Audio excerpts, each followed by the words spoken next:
Hello! So I just wanted to jump on quickly before I play this video to explain what this video is. So when I started the channel, one of my big dreams was to talk to normal Villa fans. What I mean by that is I love talking to players, I love talking to managers, but there are so many stories out there from people like you and me that have got masses of history following the club, brilliant stories about players, games, managers, trips, parents that's been passed down the passion and love of the club. So I wanted to do it. Like everything, I just haven't got the time, unfortunately, to dedicate to do everything I really want to do. So it's having to be drip fed into what I'm trying to do and build this channel. So this is episode 1 of Talking to Fans.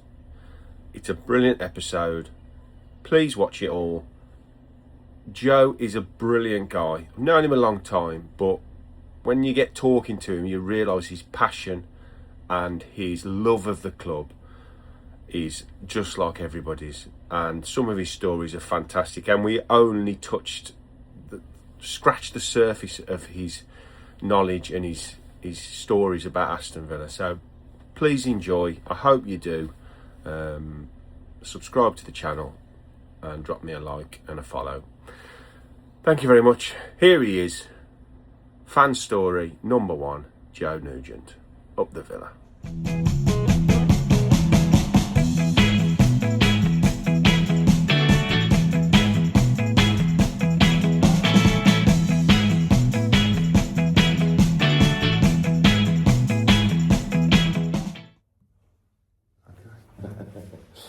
Right.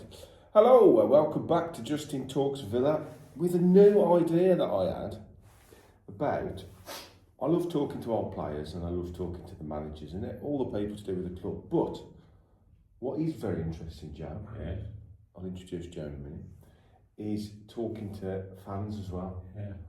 And I couldn't think of anyone better to start with. Thank you very much, Justin. Joe Nugent. Thank you very much. You might not have heard his name, but by the time we finish here, you'll know all about Joe. I promise you that. Yeah. My biggest worry is I'm not sure I've got enough time to interview him, to be fair, because he's got about 7,000 stories. So we're going to try and pick the best ones. Yeah. So, Joe. Yeah. 1 year old. Yeah. You moved. Yeah. To, I'm going to say, a 2-minute walk to Villa Park. That's it. So where did you move to? Right, we moved from, I was born in Erdington, Yeah. Villa area. At a year old, we moved to Presbury Road, Aston, Yeah. which is the same road where the Sacred Heart Club is now, Yes. where all the Villa fans like to go. And I went to Sacred Heart Junior and Infant School, which initially was on our road, Presbury Road.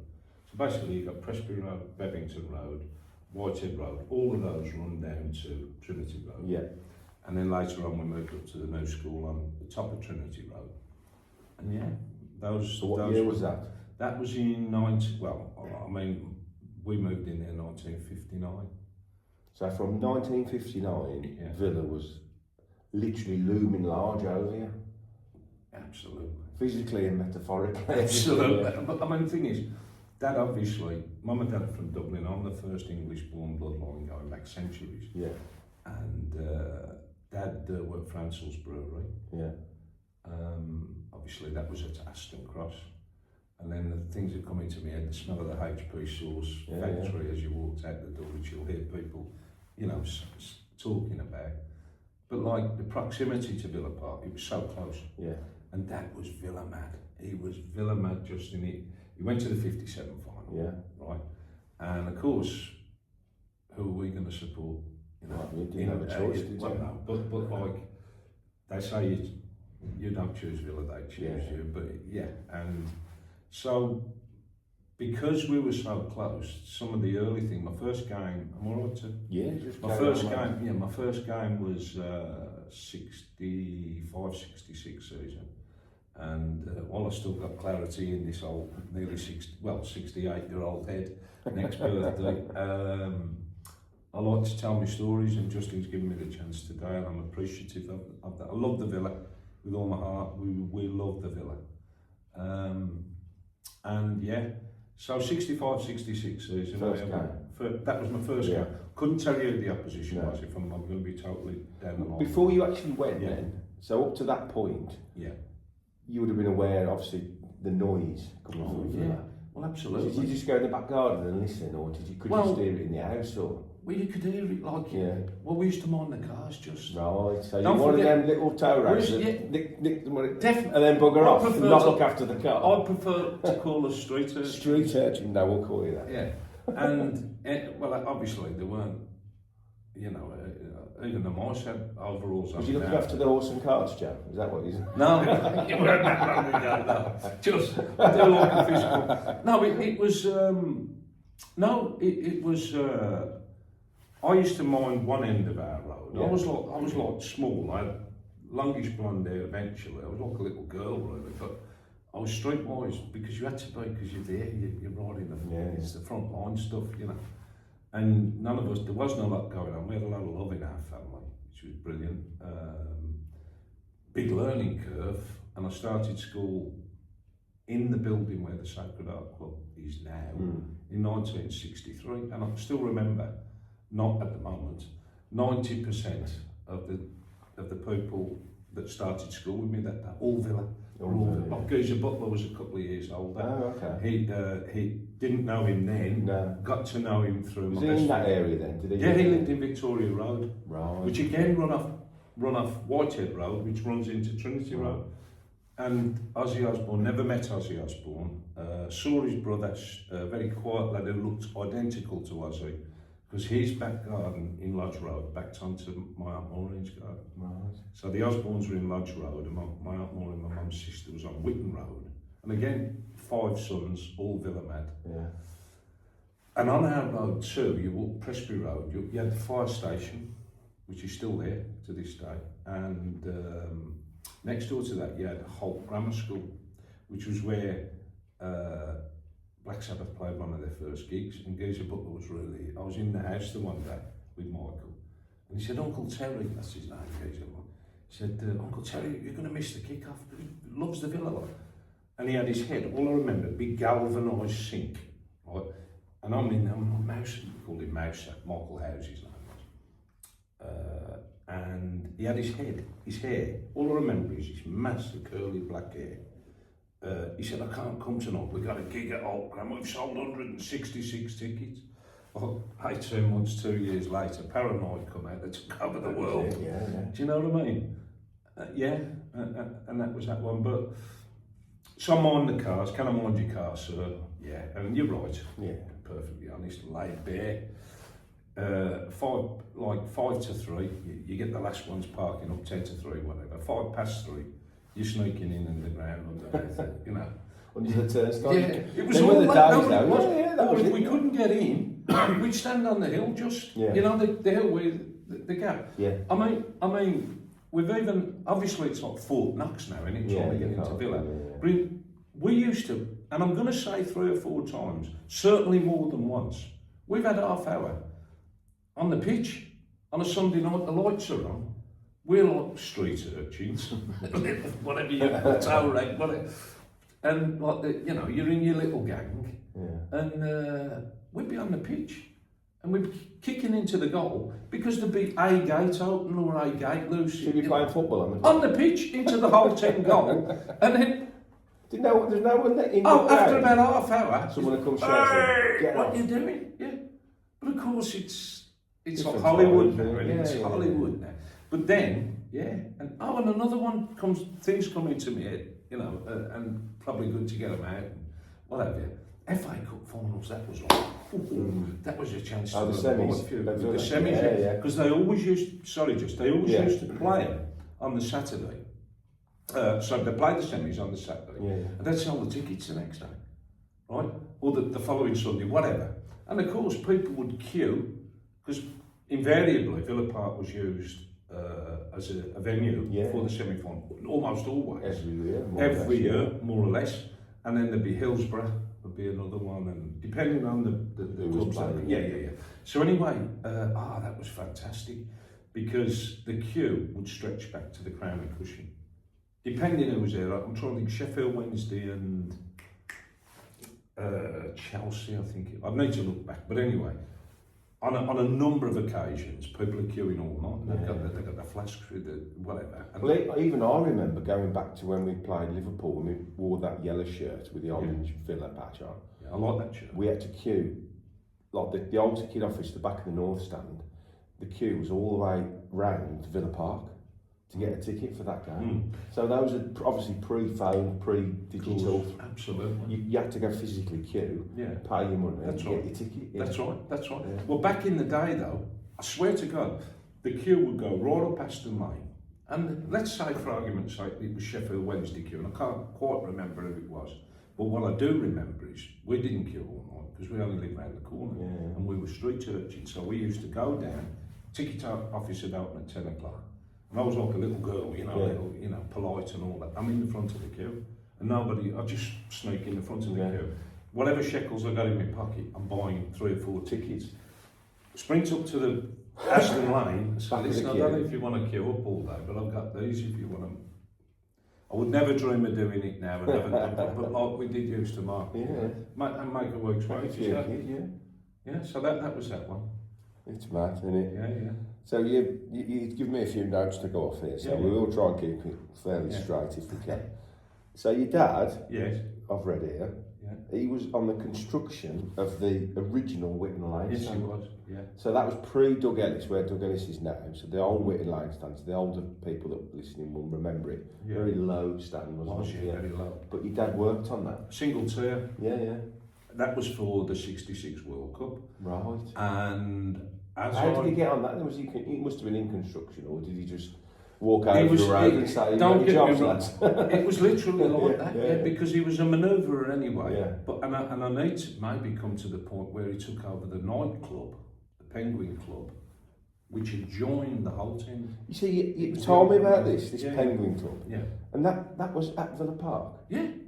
It wasn't. No, so you got the Holt pub on the corner. Yeah. And you used to have the Florida Ballroom next to that. I don't remember that. Right, and that was a Florida, and that came up. So it's behind the whole Behind the whole 10 steps. Yeah, right. And do you remember when the Granada Bingo? No. Right. So basically, you'd have the whole tin. Now it's like the Rocky Steps in Philadelphia, isn't it? But back in the day, it was kind of flat, as I seem to remember it. And next to that was the Penguin nightclub, Right. which became the Granada Bingo Club. Right. And then next to that was the Florida Ballroom, which was an elongation extension of the Holt pub. So whoever was the licensee of the Holt pub, then he could have his weddings, discos, like function room, like the function room. Yeah. And but my dad, he was bars manager there. Do you remember the night out in Birmingham? Nope. No, right. Cabaret Club. You used to have the Kings. I remember the Kings. Yeah. Yes. Along the same lines as that. So whoever was on the telly at the time, Bob Monkhouse, Peters and Lee. I was on the telly with Bob Monkhouse. There you go. Yeah. He was one of the best ad-libbers. Well, do you remember Dave Allen? Yeah. Right. Excuse me. Well, of course, Dave Allen. Stories they just come to. Dave Allen, he was on there for a week, and at the time he got a programme on the BBC. On a Saturday night. Dave Allen, of course, from Dublin, right? So my dad was bars manager. I've got a great story. The Penguin Club. The Penguin Club, he's the bars manager, right? And Dave Allen from Dublin, my old man's palled him up, brought him home. He put to our house up the road to come and meet the kids. Right through. That was a regular thing with him, by the way. He was a character. Cilla Black, can I tell you the Cilla Black story? Cilla Black. Do you want to know the Cilla Black story? Right, so this was told to me. I didn't know this until my dad's funeral. So my cousin Sheila, of course my dad got everybody in. I was even in on a Saturday morning, bottling up. I used to find coins all over the carpet. I thought it was, anyway, it was plush. Anyway, Cilla Black was on. So, of course, you hear down the line, obviously she may be difficult, she's a bit diva-ish, whatever. She was on. Singing? She's on for like 5, they'd be there for 5 nights. Right. That type of thing. Anyway, my sister Sheila was there, so my dad's there to meet and greet. Sheila's there with a silver dish thing, and my mum used to be a cleaner there and all the rest of it. My aunt's got in, everybody was earning out of it. Anyway, Cilla Black comes in, and she wants to know where her dressing room is. Right? She gives me dad this fur coat. My dad's got the fur coat on his arm. She's gone in with her entourage, paparazzi, all that, in Bosch gone. So, look after Cilla Black's coat. Anyway, my cousin Sheila, she's gone, she told me this at my dad's funeral. She's gone, oh, like that, look at this Uncle Joe to my dad. True story. Put it on, try it on. Right. Look, so I don't know how much it was worth, but it was a serious. Yeah. And the old man's gone, oh, it looks beautiful on you, Sheila. Sheila, yeah, we'll lose that one. Oh, Sheila ended up with Cilla Black's coat. It's another story, but I don't know, Mum and Dad said it then. No, we'll keep that in. Yeah. So because your dad then was around Villa a lot, Oh yeah. he must have got to know quite a few of the old players. Well, he did, yeah, he did. Charlie Aitken. Well, you've written down here, so Harry this was, Gregory. they got them. They trained at the ground as well occasionally, Yeah, they did. and there's a gym there, That's right. and then they trained at Cooksey Lane. Is that That's right? right. That's right. And the Ants was Ants playing was found, field. yeah. And then you've mentioned seeing Johnny Dixon, Yeah. Stanley, Yeah, all them. George Cummings, All them. Peter McParlin, Yeah, all them. and your dad knew him as well. I wouldn't say knew And all Alan of them. Deakin. Well, Alan Deakin, yeah, Dad knew Alan Deakin, and I knew Alan Deakin very well. He said there's a good story with Alan Deakin. He's a great lad. Yeah, well, yeah, I mean, Alan, I got to know over the years because we had greyhounds. We used to have greyhounds, and he used to love the dogs, and I'd see him at Norton Keynes Dogs. And my first ever dog, I was saying to Alan, I thought I was going to win the greyhound dog. Somebody give it me. And I was about 18, 19 anyway. I'm into the greyhounds. I love my greyhounds. I don't gamble anymore. I did, I don't now. Haven't done for years, but I still have an interest in them. And I always rehome them. We've actually got one going to Spain. Yeah, which I've organised this week actually. But yeah, so I used to see Alan a lot at the thing. Of course, Alan was a great player. You know, I mean, he was, So this is before my time. Villa number 6. So centre half. He played off the centre half. Yeah. No, he was a central defender. He played a similar way to Bobby Moore. Right. Now Bobby Moore's Sweet the the time. greatest of the great. Yeah. John Sluanuk was the main centre half. Yeah. He'd go and head it and win it. Alan Deakin would play off him, and then you'd have So tidying up. yeah. But he could good. He could pass it. Bit like Pau Torres. Would you say it's a bit Pau Torres? It wouldn't be as good as Pau Torres. He's right-footed, Alan. Right. But Okay. yeah, it's like. Yeah. Off a centre half, but Alan would go and win it. You know, he was gutsy, but he was a footballing centre. He played for England like under 21, I think. You'd need to check. But then you'd have Charlie Aitken left back, and you'd have either Mickey Wright or Keith Bradley as the right backs. And that was the team that I first. That was 65, 66. Yeah, around that time, and then you'd have like Willie Hamilton. There was a ball-playing midfield player. You'd have Tony Oatley up front, Johnny McLeod on the wing, Jimmy McEwen would be involved at that time. His son Duncan, I ended up playing in the same team as. And obviously Gordon Cowans, I played with Gordon then from 12 years of age, which would have been later on. That would have been 1971 sort of time. A lad called Gavin Price and I went up to Huddersfield Town on trial. I was associate schoolboy, but I always wanted to play for the Villa. Yeah. Do you know what I mean? Did you ever get close to it? Yeah. Do you want to know the truth? Complete truth.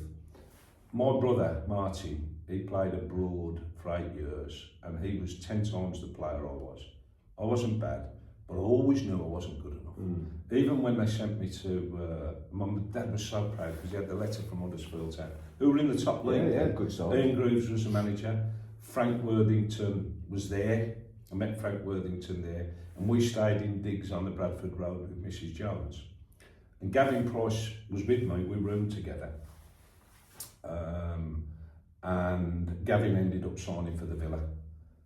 He went to St George's School, and him and Gordon Cowans were the double pivot in the centre of midfield. St George's School now, and we were Sir Phillips in Edgbaston. We had some ding-dong battles. It was either us or them every year. Was Sid as good back then? Sensational. So I'm captain of the district team, Aston Boys, we were fortunate enough to have, I'm going off on all sorts of tangents, but yeah. So basically we had 7 players that were in the Aston District Boys team. The standard was good, Justy, right? And Gavin Price, he was the main midfield player in the area. He went to St George's School in Nugent. Lovely lad, lovely family, proper family, all footballers, all good people, you know. And Gavin and I were great friends, although we both. So Mr Edwards, Glyn Edwards, and Mr Brian Jones, who if you check, Brian Jones would have been, he was with the Villa for many years. Coach, wasn't he? Yeah. But anyway, Glyn Edwards, he was a Welsh guy, lovely, lovely man.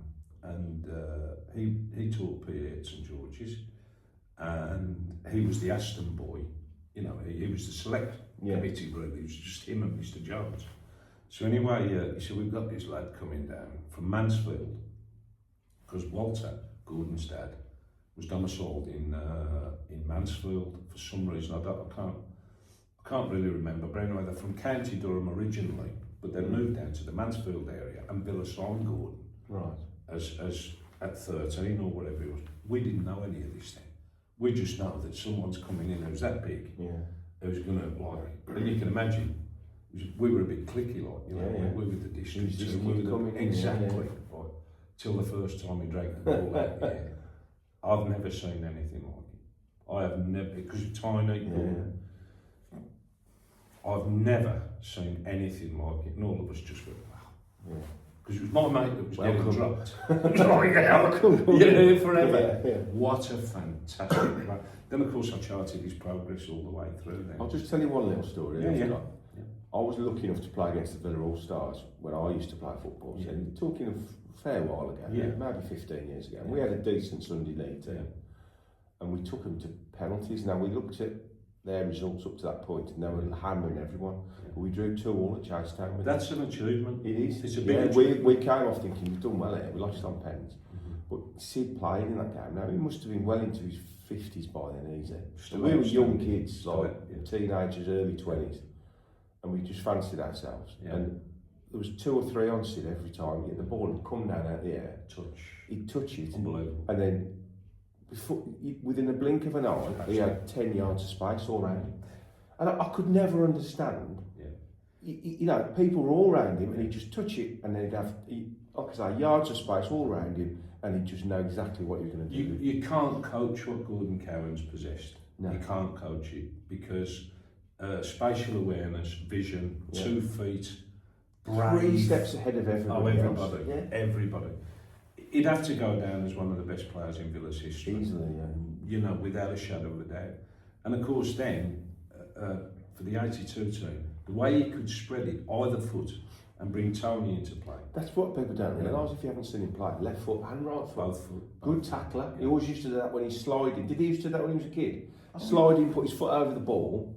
And drag it in, and then stand up and have the ball. Well, that's another aspect of it. I used to watch, love him tackling. Incredible. That, you see, the thing is, brave as well. Brave as a lion.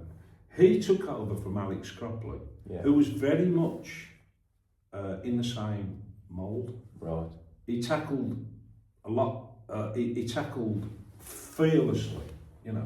And Gordon, I used to go, oh God, because if you look at him, when you know, you think, how's he doing that? Slight guy, isn't he? Unbelievable bravery, timing, and all that. Great player. Should have got a lot more England caps than he did. Obviously, he had that problem. His dad would never watch that video. The Butcher of Bilbao. Was it Alarticachir or Goycachir? Yeah, something like that. And if you've ever seen that tackle, but I mean, he came back from. He was always fantastic with me, Dad Gordon, because I only really lost contact with him when he signed for the Villa first of all, because then, you know, they're in the big league then, you know, and we just, you know, we didn't make it and stuff like that. And he's in there amongst it, but I always wanted him to do well. So every time when he made his debut, I've got a feeling it may have been QPR, I could be wrong, but one of his early games was QPR, and I was over the moon for him, because he's a fantastic lad as well. He's so down to earth, so grounded. Of course, we were all championing because we knew him. And then I didn't really see him then until after they won the European Cup. you know. Do you remember you? Oh, yeah, because you know, Everyone remembers Joe. No, I'm not everyone just, will remember that after this. yeah, I mean, he was fantastic with my dad, and I used to pick him up for training. When we used to, I did a couple of years down there with menial tasks. I was working. Yeah, we're going to get into the training bit. That's another amazing story. Yeah. We'll just go back a little bit before we go on to that. So, when you used to stand on the Whitton Lane, you've wrote on your thing here that it was very dangerous. Oof. Well, so this was obviously pre-modern Villa, pre-modern stadium. I mean, people, and I've done over the last few years, moan about the facilities at Villa, and you can't get a pint quick enough, or the toilets ain't the best, or... I can't wait to tell you this. You tell us about your first experience of the Whitton Lane stand. Well, I used to like to watch the reserve games. We won't even talk about Terry Young running on the pitch and shaking his hand. No, we won't even mention that one. So anyway, so what is the North Stand now that everybody knows as the North Stand? That used to be just a terracing. So it's just a bank? It was terraced like the whole thing. Yeah. But when you got to the top of it, the last little bit of it was just like a grassy knoll. You know what I mean? And it was all rickety and lots, but like danger. When I say dangerous, I'm talking seriously dangerous. So it'd just go, it'd be terracing, grass, and then nothing. And then a sheer drop. And when you look over the back, barriers, no barrier, nothing, right? And when you look over the back of it, people wouldn't go on the grassy part, you see. In case you fell off. Well, if you fell off, you're dead. You're seriously injured. And when you look down... This was obviously pre-health and safety days. There was no health, there was none of that. When you look down the bank, they used to dare you to go and run along the top of it. But I'm telling you, if you fell up, you couldn't roll down the other side because it was just, there was like whole bits of cars, engines, motorbikes. Well, they didn't have shopping. No, they probably didn't. Washing machines. Washing machines. And like spin dryers. And the people just dump stuff there. And bags of rubbish. Yeah, just a dumping ground. And that's what So would that be the car park there? That'd be what is the car park, yeah. Incredible. And there was no what year would that have been? 50s? Late 60s, like late 60s. 70s. Yeah.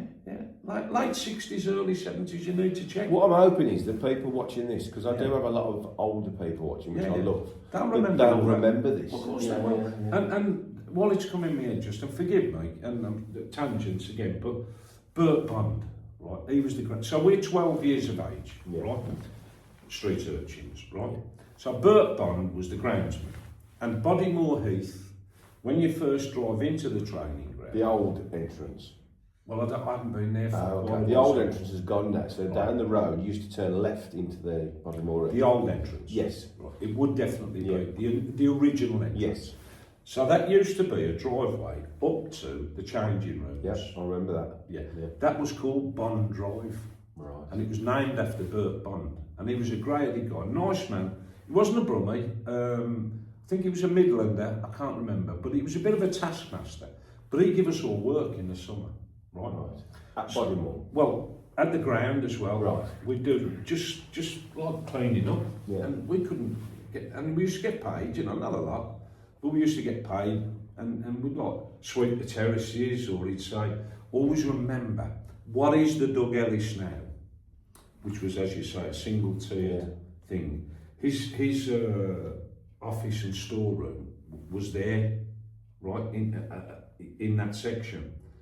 And when he used to mow the pitch, it used to be all in these plastic bags, the grass, and the smell. I mean, we'd be on there with these little things, taking like cabbage-like things out the pitch and all that. He'd say, I hated doing that. But then, and then he said, right, we're opening a new training ground, Bodymoor. We thought we were going to China. No, we'd never been outside Aston, right? I thought it was miles away here. And this is true. We used to meet outside Villa Park, let's say 8 o'clock, 8:30 in the morning. He'd throw 4 or 5 of us in the back of the transit and get us up working, doing the same thing, raking the stones at Bodymoor. And that was before the training ground ever opened, Justin. Before it was even built? No, it was built. So just it was in the dressing rooms and a couple of pitches. That's basically very basic. Yeah, very basic. But no, it was almost... So pre that then, they were training, like you said, at the ground or Cooksey Lane, Hansell's playing field. Right. So then they bought this purpose-built area, built some basic dressing rooms, Yes. a couple of pitches, Yeah. and that was it. Yeah. And they moved everything over there. Yeah. And then you worked there at the start then? Right before it opened. To be honest, just you've described it a little more sparsely than it actually was, Okay. if you don't mind.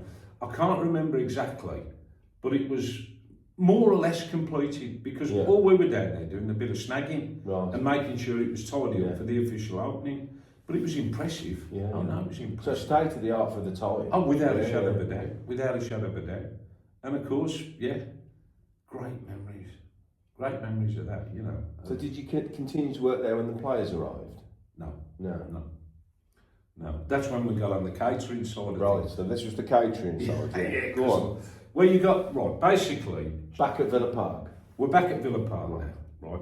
Stadia Catering, right? And the lady that employed me was a lady called Alma, who, believe it or not, my eldest daughter, 20 years later or whatever, Kelly, who lives up the road here, she's got 5 daughters, my granddaughter. She ended up working for the same lady. Oh, At the half time, you know, on the bars selling teas and coffees, right? Well, there used to be, and if you look at the footage from the 70s, I would have started in 71, 72, 13, 14 years of age, and we were called tray boys, and they used to give us this tray, and yeah. you'd have... Like the cinema. Yeah, exactly the yeah. same. Yeah. Great. We'll have another one of those. Yeah, so we'd have Kiora Pop, Right. like Mars bars, I think Yeah. was one, Kit Kats. That's all we had, 3 things. How many of you were doing this? Could be between 12 and 15. So you And come if and you meet watch her, the get the footage, tray, no, and then yeah, just you walk get there. round. Kick-off's 3 o'clock on a Yeah. Saturday, right? There was none of this Sunday and Monday night. It was Yeah. just 3 o'clock. 3 o'clock right? Saturday. So you got to be there for 12 o'clock, Right. half 12, right?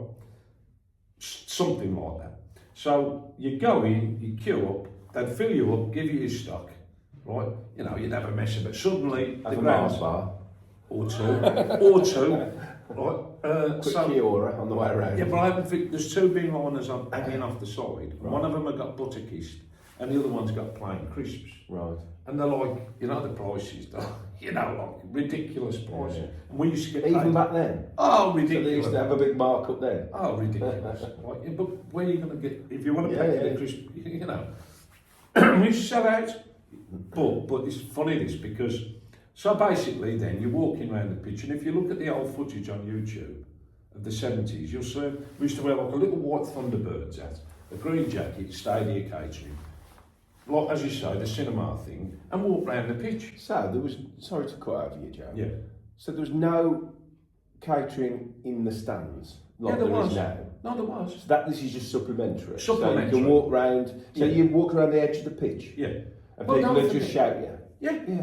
And you just lean up, can have a packet of crisps, can have a cure or whatever. And you used to get to pass If the you ball remember back. this, drop it in the comments. Yeah, you used to be able to pass the ball back to Jimmy Coombs, and the crowd would go, "Whee!" So you was like sort of selling things and unofficial ball boys as well at the same time. More or less, if the ball would come to us, you know. Sometimes I'd Did have you bring it down, a Joe? couple of flick-ups in the air. Sign him up. Yeah, and the crowd would Did the go, crowd sort of sign him "Whee!" Yeah, you know, so like, well, you're like a film star, you think. Yeah. But the commission was good, but the promotion was onto the hot dog sheds. Right. Right, now So they start were with the pop and strategic. the crisps. Yeah, well, onto the once hot you got dogs. to 15, you put your name, any chance, you know, Yeah. because there's more, you'd earn more, right? And you could eat hot dogs. Well, no, no, the trick was to eat onion buns, Right. because they count the sausages, Right. but they don't count the onions or the bread. You throw Right. all them away Right. when you Okay. take the water away. But you get to see the second half, excuse me, because all your business was half time. And you do, right, good. And again, I was earning more than my mum and dad. Really? Well, good money. Jesus. Do you know what I How mean? old were you been then? 15, 14, 15. And we used to do Villa one week Yeah. and West Brom the next Right, week. because everybody, yeah, they just Alternate rotated, weeks. didn't they? Yeah. And in the summer, you'll like this, Mallory Park. Right. Mallory Park. And always remember I was there. Kenny Roberts, Barry Sheen. Have you ever heard Yeah, of them? yeah, yeah. The famous. Yeah. And that we'd be there all day. And all we had was stacked up to the ceiling, Coca-Cola and hot dogs. No hamburgers, no crisps, no Kit Kat, nothing. And we earn proper money. Gee. Proper money. And all you do all day is, wow, wow. You know, Kenny Roberts, Barry Sheen, Mallory Park. Yeah, brilliant. Oh, Yeah. mate, this is amazing. Right, next story. Yeah. Dick Taylor. Oh, no. Right, But- I don't yeah. remember, obviously don't remember Dick Taylor. This is classic. Ex-manager. Yeah, but Villa manager. Villa manager, yeah. How long did he manage the Villa for? Can you remember? Couldn't tell you exactly, but he would have been the first team that I seen. There was him, then I think Tommy Cummins followed him, or Right. Vic Crow, I can't remember, but Yeah. like, Dick Taylor was the first manager. Yeah. And on the Whitton Road, and someone's asked me to tell this story, Alan Borden, a friend of mine, he's asked me to tell this story, Okay. because it's true, because Buckling. he experienced it as well. Right? So basically, Dick Taylor was the Villa manager, first team manager, got the sack or left, whatever, opened a shop on Whitton Road. So this is just tells you how different times were then. Oh yeah. Managers get sacked Yeah. and they go and open the shop. Okay, it's totally different, isn't it? Yeah. He was from Stoke-on-Trent, Dick was, and he was a real character. He used to smoke great big cigars, and when you went in, he let the one go out and lit the other next one off. He only had to use his lighter ones. Loved the big lardy door, right? And you'd think they'd elected a new pope in his shop, there was that much smoke. But in the window, we used to stare straight urchins. So what shop was it? It was a sports Oh, shop, a sports and it was shop, on the yeah. corner of Jardine. Is that a bit like Harry No, Parks did as well? yeah, yeah. Harry Parks did that, didn't he? Yeah, but Harry Parks was in the city Yeah, centre, right? Dick was on the Whitton Road, Yeah. right? But this was his game, right? I'd go in and I'd Mr. Taylor, we used to have to save up for our boots, you know. I was playing for the school team, I was playing for the district team. And I used to wear a pair of boots made by Stubbart, who were they made hockey thing, but they made brilliant soft leather boots. Were those the boots were like boot boots? No, They were proper like trainers size. They Yeah, weren't yeah. like the old fashioned boots. No, not the like the steel toe. No, they were boots. Studs. Good, I'm glad Yeah. you said that. But they were soft leather. And so I go, this is true story, this is hilarious really, unless you're me, because I'm paying the price for it now. So, and I was asked to tell this story. I go in, yeah, Dick, yeah, you again, type of thing. I need a pair of boots. Yeah, you like the Stubbart, yeah. So we go out the back and he blow the dust off, right? Nobody wanted these Stubbarts, but I've got very wide feet. And I liked them, and anyway, they'd done the job. So I said, I need a 9. I was 9, I'm 11 now. I was a 9 then, 15 years of age, whatever. He says, no. He said, you don't need a 9. You need a 7. Honestly. And people will remember this as well, because he's ruined their feet as well. Right, so He didn't measure you, he just looked at it. no, he wanted to sell them, didn't he? No. Like blowing the dust. Right. Right, so we go. I've got loads of 7s left, I need to get rid of these. He said, I got Bruce Rioch, he come in here, he told me he was a 9. I said, don't be silly, Bruce. I've got him down to a 6.5. He probably can't walk now either. Right, so, honestly, so he's giving me these boots. He said, what you need to do, Dubby, get in the bath with them. We didn't have a bath. Yeah. Right, tin bath hanging on the wall. Great days though, great day. So anyway, I said, Dick, they're killing me. He said, they're killing you now, but you know that fire station on your road, do you know where I live? Smack the ball against the wall 30, 40 times, them 7s will turn into a 9. He said, the worst thing you can do, he said, is have boots too big, which is true, right? But I think if they'd have been a size 4, he'd have sold them, mate, do you know what I mean? But it did work. Yeah. It did, they spread, but I'm paying the price now with arthritic toes. So thank you, Dick Taylor. But he had all the Subuti on the window and all that, you know, and all the table tennis bats, because we're right directly opposite the McGregor thing, statue. It's still there, the building. That used to be the play centre. We used to love going Yeah, I in. wonder what that's still there now. It used to be a play centre just right. And Desmond Douglas, who ended up like a very famous, you can Google it, he lived in Mansfield Road, Desmond, and his cousin Jeff was a British judo champion. Desmond was Great Britain #1. Yeah, Desmond Douglas, table tennis. Yeah. And we used to play, don't get me wrong, he was so good. But we used to play table tennis in that thing, in the play centre with him. And he was another local lad that, you know. Was he a Villa fan? I couldn't honestly say. He was quite a quiet, reserved. I knew him. Hello and goodbye. Because my best friend David Baird, God rest you, Dave. I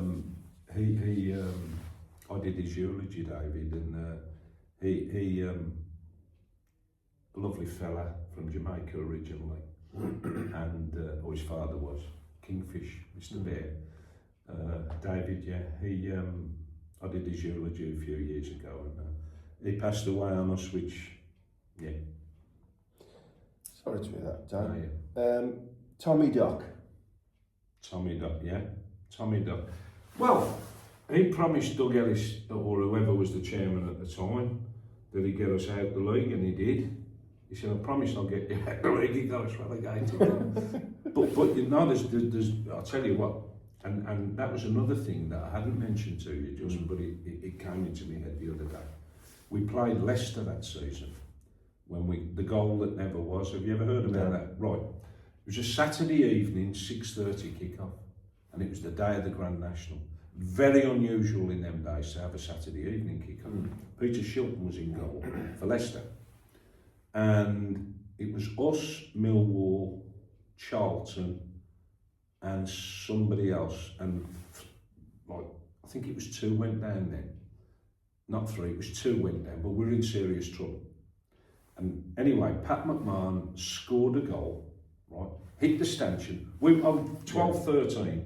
I used to go to some of the away games, and Leicester was one of them on the train. It was a different world then, just, you know what I mean? Even though they rolled me in the carriage and nicked my scarf. I've never forgiven Leicester fans for that. But like I say, I wasn't, you know, they just come in the carriage and said, yeah, we'll have your scarf. They didn't want to give me a smack. I think one of them gave me a little backhand, but I said, no. Anyway, they nicked me villa scarf, so I don't like Leicester that much. True story, and it was a great goal. And we could tell, we were like in the villa, you know, on the Filbert Street it was, not the King Power, it was Filbert Street. And Pat McMahon's hit a screamer in the top corner. And the angle we were at, just, if you understand me, you could tell it hit the stanchion. Of course, So kids might not know what the stanchion is. So basically, when the old goal, you used to have a little round bit that used to stick at the back, which used to held the net back. That's right, that's right. And I'll tell you a weird story you've just reminded me of. When I played, we had a decent side, and we played a team, and we were beating them 9-0. I got 5 that day, Jack. That deserves one of them, Justin. But my mate, Dean, who's centre half, he did exactly that. He come up from the back, and he hit an absolute pile driver. He hit the back of the stanchion. We all saw it go in, and it come out. The ref didn't see it, didn't give it. He was going apoplectic behind us. And he was shouting at all of us to go, tell the ref it went in. We all went, nah, it didn't go in, ref. No, but the same thing. But hang on, we're talking about Villa being relegated on the strength of this. And if we'd have got that point, because they went straight down the other end. If only we had VAR in them days, Joe, it would have been all right. And it was a great goal. But it's cost us our place. I mean, I'd need to check, people might tell me differently, but it's certainly, I think that extra point, I'll need to check the records, or you, just whatever. But I'm nearly certain that point that we would have got. And not only that, they went straight down the other end and scored. So they wouldn't it's a goal. So they wouldn't have scored. We get the 2 points, because it was 2 points for a win in them days. We were just apoplectic, whatever. Is that the pronounced? Yeah. We were gutted. And that cost, we went down to the 3rd division. Then we had a year in the 3rd division, right? And I think we came back up. We didn't come back up straight away. We came back up the 2nd season, I think. And it was Bournemouth and Notts County were our 2 main rivals. Ted McDougall, Bournemouth. Don Masson was the main man for Notts County. He ended up playing with Bruce Rioch. Got to tell you about Bruce Rioch. Oh, when I was a kid, I looked at what a great player. And same birthday as me, right? And I had occasion later on when I was assistant manager of Sutton Town, when we played Bolton Wanderers in the FA Cup in '92, I think it was, that I was sat on the bench. He was with Colin Todd, and we were myself and Chris Waller. We were on and we only lost 2-1 to Bolton. They beat Liverpool that was the first round proper. They beat Liverpool 3-0 at Anfield in the 3rd round. Yeah, I remember that game. And they won the league that year. That was Jason McAteer and all them. But my idol, because Bruce Rioch was, you know how you have a favourite player, don't you? And obviously Paul McGrath, Gordon Cowans, Tony Morley, you know, names. sometimes, I think with Jack Grealish, when he come into the equation, I was half kind of thinking I've got to find a place for him. Do you ever do that when you have your favourite 11 in your head, but Bruce Rioch? I'm at St Andrews one day. Am I all right? I'm still going up on all these tangents, right? I'm at St Andrews one day. I've been to many Villa Blues derbies. I don't like the derby, if I'm honest. I don't like the vitriol. I don't like the hatred. I don't mind the banter, but it goes too far, you know, the Battle of Rocky Lane and all that. So, you know, I don't like any of that. No. But anyway, I'm at St Andrews, and again, I guess, in them days, you know, it was like you're rammed, you know, the crowds would be, and it's not shown, it's not been televised. One of the best goals I've ever seen in my life. It's headed out from a corner. I'm on the Tilton Road as well, Right. because I'm getting anywhere you can. So I'm surrounded by Blues. You're brave. Well, You wouldn't do it today. well, I've done, yeah. I wouldn't. No, but I've been there. Yeah. I've been there loads of times. Well, it's one of them. Yeah. So I'm only a young boy. Like, what's a goal, Justin? You need, but you can't get footage of it. And every now and again, because I do the Villa X, I enjoy it. You know, I don't put anything controversial on it. I just say it as it is. But I do enjoy the Villa X, especially, you know, for the people that. And what I do like to say, if that's okay, is I wish we could get on a little bit better. Because I don't understand, you know, win, lose or draw, support the team. I know it's frustrating and I know all the rest of it, but some of the name calling and the vitriol, nah, not for me. But anyway, there's my little rant over. So, Bruce Rioch, this goal. So it's a corner, and obviously it's Villa Blues, like. It's a corner and it's punched out. I think it might have been, it was either David Latchford, who was one of the famous Latchford brothers, there was three of them, or Bob Latchford and Peter Latchford, all pros. How proud for the mum and dad. Right, they were King's Heath from the south side of the city. Actually met Bob Latchford many years later at Merthyr Tydfil. I was playing for Sutton one night at Merthyr Tydfil, and I marked David Giles, who was a Welsh international winger, and my dad was there. He said, "You did half do well." Because I played on the left, and I'm all right footed. This was just for standing up.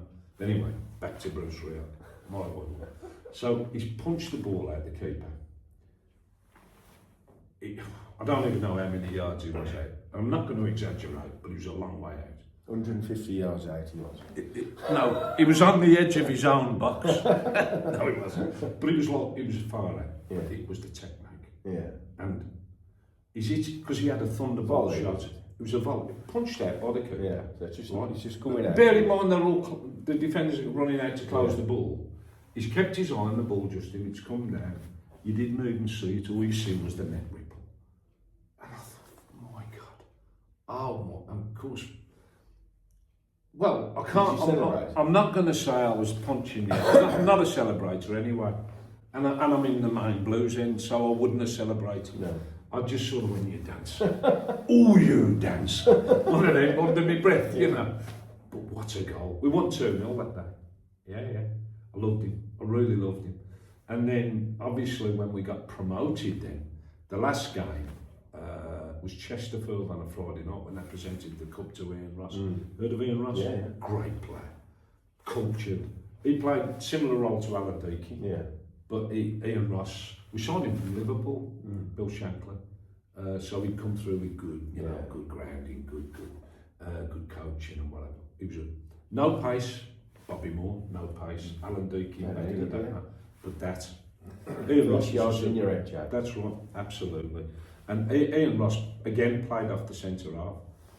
Chesterfield on the Friday night, they presented us with the trophy, but I wasn't there because I'd been grounded. My dad said, "How can we hurt him? Don't let him go to Villa." The night we got the trophy, that was our second season in the third division, as was, which is League Two now, isn't it? Yeah. Unbelievable. Good times. Yeah. I do want to talk about, so I'm conscious of the time. That's all right. I want to talk about you and your pub in... Oh yeah, so right, 1991, Cork and Bottle on Bombay Road. Right, this is where a lot of people might have seen Jack. Can I grab my coffee or will I be out of order? Grab Excuse me a second. I'm loving this, by the way. Up the Villa, right? And I hope he asks me again. I'll just get me... Oh yeah, I'm loving this. It was there all the time. Right, and I've gone round the other side. So, yeah, right. So basically... So we're getting up to more modern times Yeah, now. This 19, is a good story. this is You had a lot to do with 1981. the players around this time. Yes, didn't you? yeah. They called it the Villa Players Lounge. So where is it? Cork and Bowl? It's Boldmere Road. Is it still there? Or is Yeah, it something else? it's called something else now, the Tap and Spoil or something. Or Right. Used to be an old greengrocer shop. Right. So did you turn it into a pub? No. I was only manager. I didn't know okay. I was only the manager. Right. Two accountants owned it, and they had their accountants' offices upstairs, and they had the foresight to get a licence. Yeah. And it became extremely popular. You had that then, you had Flints in Mayor Green, have you heard of Flint? Yeah. And the Villa players used to bounce between the two. Right. But they'd come into us for the salads. We used to do a salad of a lunchtime, and I was there for 9 years. So I was there all the way through the 80s, like the league winning season when we picked Ipswich for the title, and obviously Rotterdam. I was in Rotterdam, veteran. And I know we keep mentioning 82, but oh my God. Weirdly, and Joe said this at the start, we're recording this on the day of the Feyenoord game, where we're returning to the Cup. Yeah. And Rotterdam. What a night that was. Anyway, in answer to your question, just because I keep going off on these mad tangents, and that's just me. But yeah, so basically I went in there as assistant manager originally, and then I became manager, and all the lads used to come in and they used to use it. So I'm going to tell you, it was in there a lot after training, after games on a Saturday. They were all in there, but you'd also get all the journalists, and there was Hugh Jameson, great guy from the Sun, Ian Willers, who ended up a personal friend of mine. They used to call him World Cup Willers. Because he did the England team, gentleman. He did Warwickshire cricket, and he did Villa, and he did Wolves. Real character. Actually, do you remember the Alan Wright goal at Middlesbrough? Yeah. Well, I went with Ian to that game. Lobbed it up and then lobbed it in the top corner. Yeah, it was freezing that night. Behind the goal. Well, I travelled with Ian to that game, and he had to do the reporting. Anyway. So there was Hugh Jameson from the Sun. He was a tennis correspondent, lovely man. He was a tennis correspondent for the Sun and football. Ian Willers and David Moore from the Daily Mirror, and they were always in there. Plus others, who, but them three alone. And of course, they're obviously sidling up to the players to speak to the players. And even now, when I occasionally get to go into the 82 lounge. I get invited in there occasionally. I was lucky enough to go to quite a few games last season in the 82. And when I see like Alan McInally, straight away, they remember because they used to drink in there or come in. And so many stories, so many players. The only ones I didn't get to know, it's easier to tell you the ones I didn't get to know. I got the list here, but it's just like Cyril Regis, Gary Shaw, Gordon Cowans, Tony Morley, Andy Gray, Barry Bannon, Kieran Clark, Gareth Farrelly, Steve McMahon, Kevin Richardson, Steve Hunt, Steve Frogger, Alan Deakin. That's just the first page. No, well, there you go. No, but I mean, like obviously Gareth Farrelly, who, by the way, one of the nicest people I've ever met. I knew him at 16 when I was down there working with Roger Spry. Yeah. And I used to get changed with Dave Sexton, Jim Barron, Richard Money. Ron Atkinson was a manager. And Gareth was in what was he doing down there then? Right, Roger Spry was my friend, and they used to do all the body conditioning and the plyometrics. At Bodymore? At Bodymore, yeah. And he said to me, come down and help me out. That's all it was, and I did 2 pre-seasons. What's plyometrics? Like stretching? Yeah, stretching, yeah. So basically, Brian Whitehouse and Jim Barron would take the training, but Roger used to warm the squad up for half hour. Right. And he'd be at the front and I'd be at the back. I've never been so fit in my life. All the hills in Sutton Park. Just pre-season? Pre-season, yeah. Only pre-season. Spread over 2 pre-seasons. For how long a period? A couple of months or a month? Well, they'd go on tour. No, I'd maybe do 2 weeks, then they'd go on tour, and then come back, do another few days. Whatever I could do, because I used to do the tills, 8 o'clock in the morning, then go to Bodymore, And that's when, as I say, I used to pick Gordon up and stuff like on the way. And I mean, the 2 Frank McAvenny, do you remember? Yeah, yeah. People don't realise this, but Frank, he was a nice guy and all. They used me as a guinea pig to get him fit, because I was very fit in them days. And he sort of come in, he had a bit of a derby on him, but he's a legend. Like. Yeah, yeah. And Ron Never Ford, really hit it off at the Villa, did he? he only played 2 or 3 games. I think he got 1 goal. But he was weighty when he come in. And he was a legend at West Ham and Celtic, all that. But Ron Ford...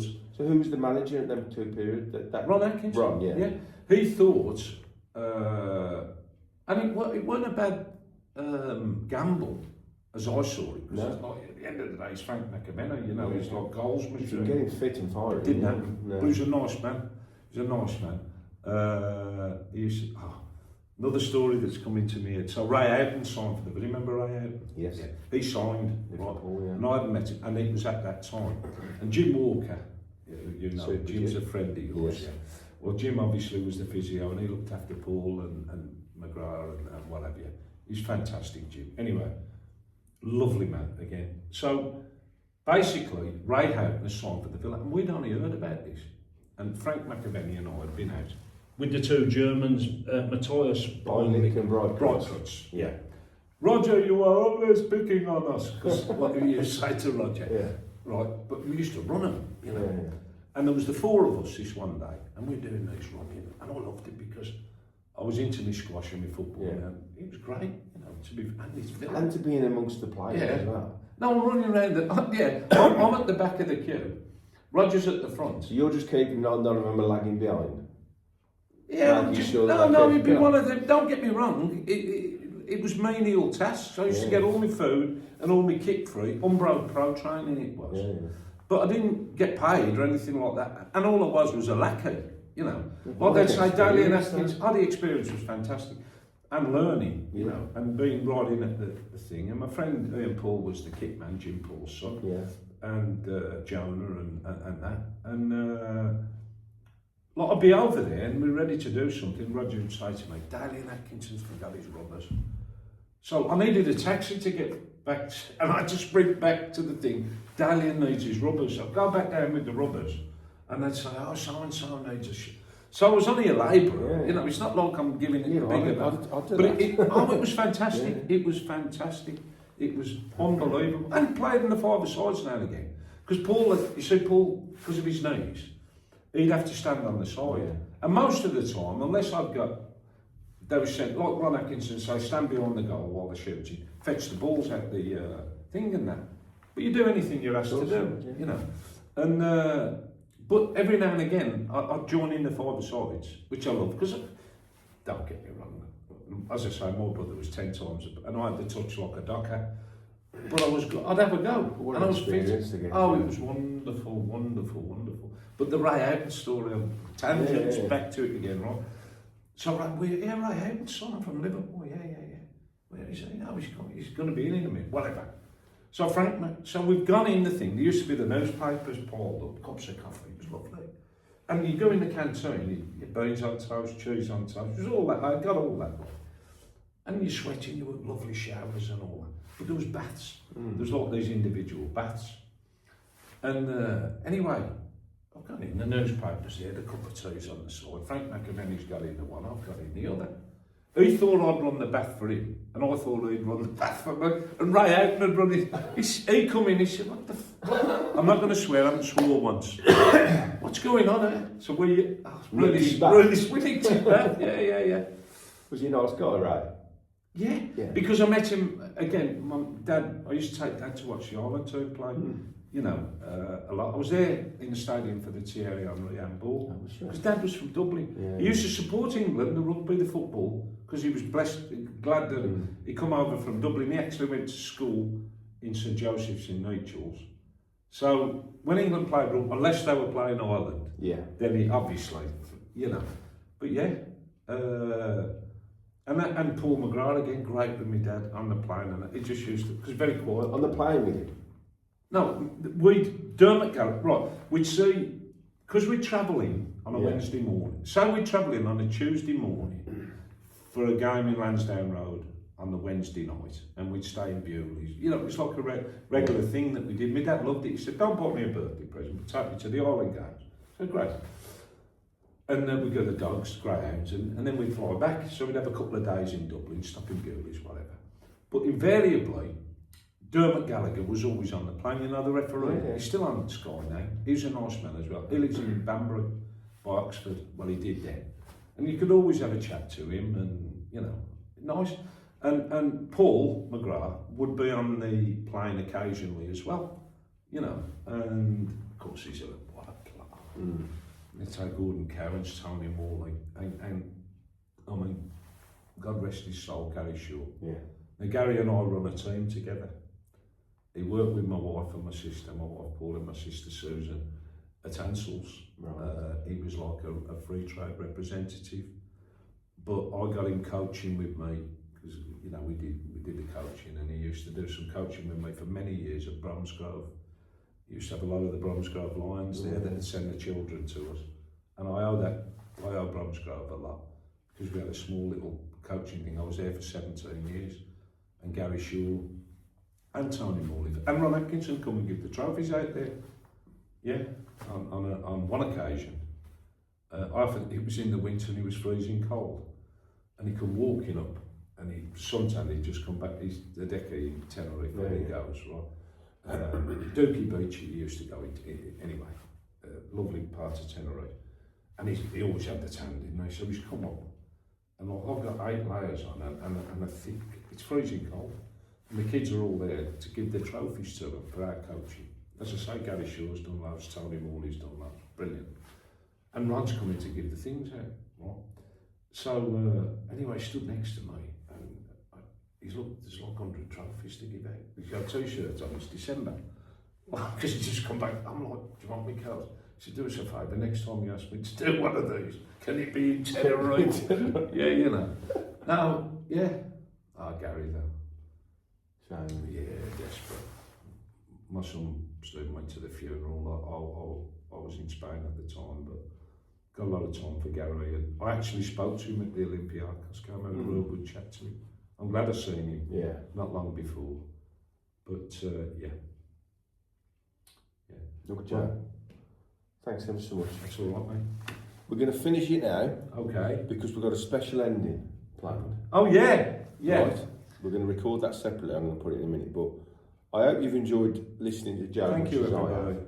Yeah. He's a fantastic guy, and we might do a follow up because I think he's got another 350 stories. At least. We've only scratched the surface. Well, It's Justin, I've got to say that Justin, he loves Villa. I am all my life connected to Aston Villa. I love them like you wouldn't believe. I met my wife at the ground when I was 15. We've been married 50 years next year, Pauline. And she deserves the George Cross for putting up with me, but there you go. But this man, right, I've known for a long time, albeit from a distance because I knew his father originally, and his brother Nick and Justin. Trust me, if you can find a bigger Villa supporter than this man, I'm sure there's plenty. then you're doing well. No. Well done, Justin. Okay, Thank mate. you. Thanks for your time. Absolutely. Absolute pleasure. Up the Villa. There you go. Up that Villa. Okay, I make no apologies for this. This was my father's song. He made it his own. I want to do this for the family.